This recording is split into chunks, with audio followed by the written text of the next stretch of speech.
건강한 하루를 위해 오늘의 사연 소개 시작합니다. 안녕하세요. 오늘은 제가 겪은 정말 통쾌한 복수극을 들려드리려고 합니다. 지금 생각해봐도 정말 드라마틱한 이야기예요. 저는 당시 공무원 시험을 준비하고 있었어요. 벌써 3년째 도전 중이었는데 정말 힘든 시기였거든요. 아르바이트로 생계를 유지하면서 도서관에서 하루 종일 공부하는 일상의 연속이었어요. 그런 저에게 유일한 위로는 3년째 사귀고 있던 남자친구였어요. 남자친구는 대기업에 다니는 정말 괜찮은 사람이었어요. 성격도 온화하고 저를 정말 아껴줬거든요. 시험 준비 때문에 스트레스 받을 때마다 옆에서 위로해주고 격려해줬어요. 너는 분명히 합격할 거야, 라며 항상 응원해줬고요. 그러던 어느 날 남자친구가 갑자기 프로포즈를 했어요. 레스토랑에서 무릎 꿇고 반지를 내밀며 평생 함께하자고 하는 거였어요. 저는 정말 감동했어요. 시험에 합격하면 결혼하자고 생각하고 있었는데 먼저 청혼을 해준 거거든요. 프로포즈를 받아들인 후 곧바로 상견례 준비가 시작됐어요. 남자친구 부모님이 빨리 만나보고 싶다고 하셔서 다음 주말로 날짜를 잡았거든요. 저는 정말 떨렸어요. 처음 뵙는 시부모님께 좋은 인상을 드리고 싶었거든요. 그런데 상견례 장소가 시내 최고급 호텔 레스토랑으로 정해진 거예요. 남자친구가 우리 부모님이 격식을 중요하게 여기셔서 라며 미안해했지만 저는 솔직히 부담스러웠어요. 특히 아버지는 항상 검소하고 소박한 삶을 지향하셨거든요. 저희 아버지는 정말 소박한 분이세요. 한 회사의 창립자로 30년 넘게 일하고 계신데 항상 묵묵히 본인 일만 하시는 분이거든요. 새벽 일찍 출근하셔서 밤늦게 들어오시는 게 일상이었어요. 회사에서도 다른 직원들과 똑같이 생활하시고 절대 특별 대우 같은 건 받으려 하지 않으세요. 특히 아버지만의 특별한 습관이 있었어요. 매일 아침 일찍 회사에 도착하시면 로비를 직접 청소하시는 거예요.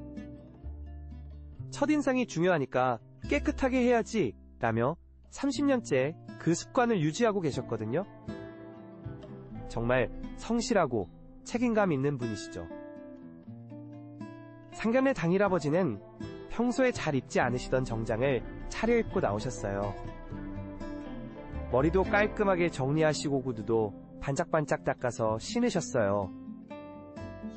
딸 상견례인데 잘 입고 가야지 라며 웃으시는 모습이 정말 고마웠어요. 호텔에 도착해서 예약된 룸으로 들어갔을 때 남자친구 부모님이 먼저 와 계셨어요. 정말 품이 있어 보이시는 분들이었어요. 인사를 나누고 자리에 앉았는데 분위기가 나쁘지 않았어요. 시아버님도 시어머님도 저희에게 정중하게 대해주셨거든요. 따님이 정말 예쁘시네요 라며 칭찬도 해주시고 공무원 준비한다니 대단하다 고도하셨어요. 아버지도 긴장하면서도 사윗감이 너무 좋다며 기뻐하셨어요. 정말 화기애애한 분위기였어요. 그런데 식사가 시작되고 30분쯤 지났을 때 갑자기 문이 벌컥 열리면서 누군가 들어왔어요. 남자친구 여동생 부부였어요. 미리 올 거란 얘기는 들었지만 그렇게 갑자기 나타날 줄은 몰랐어요. 여동생은 저보다 2살 정도 어려 보이는데 정말 화려하게 차려입고 왔더라고요. 명품 핸드백에 비싼 액세서리까지 온 몸이 반짝반짝했어요. 남편도 마찬가지로 고급 정장을 입고 있었고요. 2사람 다 아버지 회사에서 일한다고 들었거든요. 미리 남자친구에게 여동생이 우리 아버지 회사에 다닌다고 말할 수도 있었지만 부담스러워할까봐 일부러 말하지 않고 있었어요. 늦어서 죄송해요 라며 인사를 한 후 저희를 쳐다보더니 갑자기 표정이 변하는 거예요. 특히 아버지를 보는 눈빛이 이상했어요. 뭔가 아는 사람을 본 것 같은 표정이었거든요. 그리고 잠시 후 정말 믿을 수 없는 일이 벌어졌어요. 여동생이 갑자기 아저씨 혹시 우리 회사 청소하시는 분 아니세요? 라고 큰 소리로 말한 거예요. 그 순간에 갑자기 조용해졌어요. 아버지 얼굴이 순간적으로 당황스럽게 변하셨어요.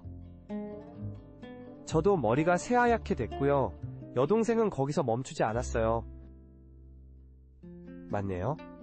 매일 아침 회사 로비 청소하시는 분이잖아요. 여기서 이렇게 만나다니 신기하네요. 라며 계속 말했어요. 더 가관인 건 그 다음이었어요. 그런데 청소하시는 분 딸이 우리 오빠랑 결혼한다고요? 와 정말 신데렐라 스토리네요. 라며 비꼬는 듯한 말투로 말하는 거예요. 남편도 옆에서 그러게요 정말 드라마 같아요. 라며 거들었고요. 저는 그 순간 정말 화가 났어요. 아버지가 어떤 일을 하시든 그건 중요하지 않은 거잖아요. 그런데 공개적으로 그렇게 말하다니 정말 예의가 없다고 생각했어요. 특히 상견례 자리에서 말이에요. 아버지는 30년 넘게 한 회사에서 성실하게 일하고 계세요. 어떤 일이든 귀천이 없다고 생각해요. 라고 일부러 아버지 직업을 말하지 않았어요. 하지만 여동생은 그런 뜻이 아니었는데요. 청소 일도 중요한 일이죠. 그냥 반가워서 그랬어요. 라며 어색하게 웃더라고요. 그런데 더 기가 막힌 말이 나왔어요. 그래도 격이 좀 안 맞지 않나요? 우리 가문은 대대로 사업가 집안인데 라며 대놓고 무시하는 말을 하는 거예요. 정말 참을 수 없었어요. 남자친구는 그때까지도 아무 말도 하지 않고 있었어요. 저는 그게 가장 실망스러웠어요. 자기 여동생이 제 아버지를 그렇게 대하는데도 말리지 않는 거였어요. 오히려 그냥 넘어가자는 식으로 눈짓만 하더라고요. 시부모님도 당황스러워하시면서도 별다른 제지를 하지 않으셨어요. 분위기가 너무 어색해져서 식사를 제대로 할 수가 없었어요. 아버지는 고개를 숙이고 계셨고 저는 정말 견딜 수가 없었어요. 결국 저는 자리에서 일어났어요. 죄송하지만 오늘은 이만 가봐야겠어요 라고 말하면서 아버지 손을 잡았어요. 아버지는 괜찮다고 하셨지만 얼굴이 너무 상하신 게 보였어요. 남자친구가 잠깐 오해가 있었던 것 같은데 라며 만류했지만 저는 돌아서지 않았어요. 오해가 아니에요. 이런 가족과는 인연을 맺을 수 없어요. 라고 단호하게 말하고 나왔어요. 집에 돌아온 후 아버지는 미안하다며 계속 자책하셨어요. 아버지 때문에 좋은 인연을 놓쳤다고 하시는데 정말 마음이 아팠어요. 아버지는 잘못하신 게 없어요. 오히려 다행이에요. 라고 말씀드렸어요. 그동안의 아버지 직업을 밝히면 아버지 재산을 보고 접근하는 남자들을 많이 봤기 때문에 끝까지 말하지 않았거든요. 남편이 될 사람은 아버지 재산보다 저라는 사람을 보고 다가온 사람이길 바랬어요. 그 집안까지 경제적인 것보다 사람의 됨됨이를 볼 줄 아는 집안이길 바랬죠. 남자친구에게서 연락이 계속 왔어요. 여동생이 사과하고 싶어 한다, 부모님도 미안해 하신다는 말들을 했지만 저는 받지 않았어요. 이미 마음을 정리했거든요. 그 일이 있고 나서 더욱 열심히 공부했어요. 아버지를 무시한 그 사람들에게 보여주고 싶었거든요. 아버지도 평소보다 더 조용해지셨지만 여전히 성실하게 일하러 다니셨어요. 몇 달 후 드디어 공무원 시험에 합격했어요. 아버지가 정말 기뻐하셨어요. 내 딸이 최고다! 라며 눈물까지 글썽이셨거든요. 그 모습을 보니 정말 뿌듯했어요. 그런데 정말 놀라운 일이 벌어졌어요. 아버지 회사 창립 30주년 행사가 있었는데 저도 초대받아서 함께 참석했어요. 그런데 그 자리에서 깜짝 놀랄 일이 일어난 거예요. 행사 중에 회사 역사를 소개하는 시간이 있었는데 갑자기 아버지가 무대에 오르시는 거예요. 그리고 사회자가 그동안 대외적으로 나서지 않았던 저희 회사 회장님을 소개하겠습니다. 라고 말하는 거였어요. 저는 정말 믿을 수가 없었어요. 아버지는 보통 나서지 않는 성격이셨거든요. 행사 내용을 들어보니 아버지가 30년 전에 작은 회사로 시작해서 지금의 중견기업으로 키워내신 훌륭한 분이셨어요. 아버지가 참 자랑스러웠죠. 하지만 평소에는 다른 직원들과 똑같이 생활하셨던 거죠. 저는 항상 현장에서 직원들과 함께하고 싶었습니다.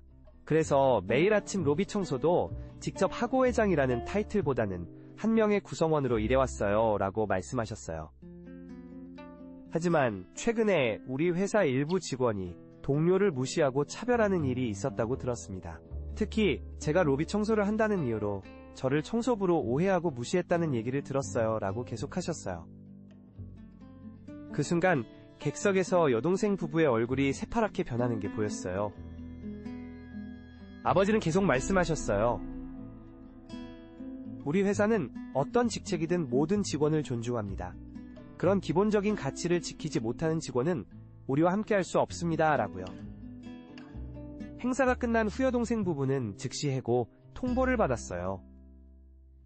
회사에서 기업 윤리에 반하는 행동을 했다며 징계위원회를 열었던 거예요. 정말 통쾌했어요. 며칠 후 남자친구에게서 연락이 왔어요. 여동생이 실직하고 정말 후회하고 있다면서 용서해달라는 내용이었어요. 하지만 저는 이미 늦었다고 답했어요. 그때 진심으로 사과했어야 했는데 이제 와서는 의미가 없었거든요. 아버지는 그 일 이후로 회사에서 모두가 회장님인 것을 알게 되었어요. 하지만 여전히 소박하게 아침마다 로비 청소를 하시고 열심히 직원들과 함께 일하고 계세요. 내 성격을 바꿀 수는 없지라며 웃으시더라고요. 저는 공무원으로 첫 출근을 하면서 정말 뿌듯했어요. 아버지가 가르쳐주신 성실함과 겸손함이 결국 저를 합격시켜준 거니까요. 그리고 어떤 상황에서도 가족을 지켜야 한다는 걸 배웠어요. 지금은 새로운 직장에서 열심히 일하고 있어요. 좋은 동료들도 만났고 보람찬 업무도 맡고 있거든요.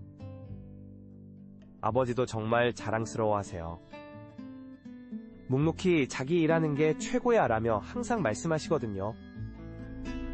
가끔 그때 일을 생각하면 정말 잘했다는 생각이 들어요.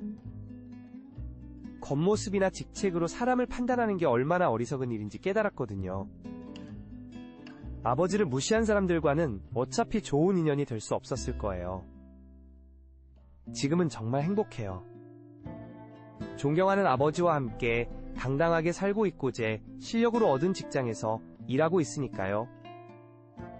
앞으로도 아버지가 보여주신 성실과 겸손의 가치를 잊지 않고 살아갈 거예요. 혹시 저와 비슷한 상황에 계신 분들이 있다면 절대 굴복하지 마세요. 당당하게 자신의 길을 가세요.